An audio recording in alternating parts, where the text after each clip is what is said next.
কর্মা theory কিংবা return theory বলে একটা থিওরি আছে, যে থিওরিটা প্রচণ্ড প্রচলিত, হ্যাঁ, অনেক সময় অনেক জায়গাতেই।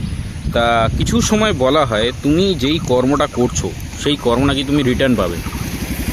এবারে দাঁড়িয়ে অনেক ছেলে এবং অনেক মেয়ে আছে যারা এক্সট্রিম পরিমাণে ভালোবাসা দেয়, কিন্তু রিটার্নে সেই ভালোবাসা কখনোই পায় না। তাদের জন্য একটাই কর্মা থিওরি, সেটা হচ্ছে তুমি যাকে প্রচণ্ড বেশি পরিমাণে ভালোবাসছো, নেচার কিন্তু ওটা দেখছে, অ্যান্ড তুমি এটা এক্সপেক্ট করো না যে তার থেকেই তুমি অতটা পরিমাণের ভালোবাসাটা পাবে। এমনও হতে পারে যে তুমি অন্য কোথাও অন্য কারোর কাছ থেকে তুমি সেম পরিমাণের ভালোবাসাটা পাবে। এটাই কর্মা থিওরি বলে। কর্মা কখনোই বলে না যে তুমি যার জন্যে করছো, তুমি তোমার মা বাবার জন্য করছো, তোমার গার্লফ্রেন্ডের জন্য করছো। অনেকে অনেক সময় বলে যে ভাই আমি তো ওর জন্য এত কিছু করলাম, বাট আমি রিটার্নে কিছুই পেলাম না, বেকার। না, তুমি অবশ্যই পাবে, তার কাছ থেকে না হলেও অন্য কারোর কাছে পাবে। এটাকেই কর্মা থিওরি বলে।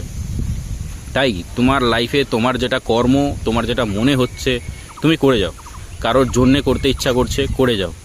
যে দেবার সে অবশ্যই দেবে, যে তোমার জীবনে আসার সে অবশ্যই আসবে। যাকে ভালোবাসছো সে নাও আসতে পারে, অন্য কেউ আসবে। আর যদি ভালোবাসা, যাকে ভালোবাসছো সে যদি চলে আসে, তাহলে তো সোনায় সোহাগা। চলো আজকের জন্য এখানেই টাটা।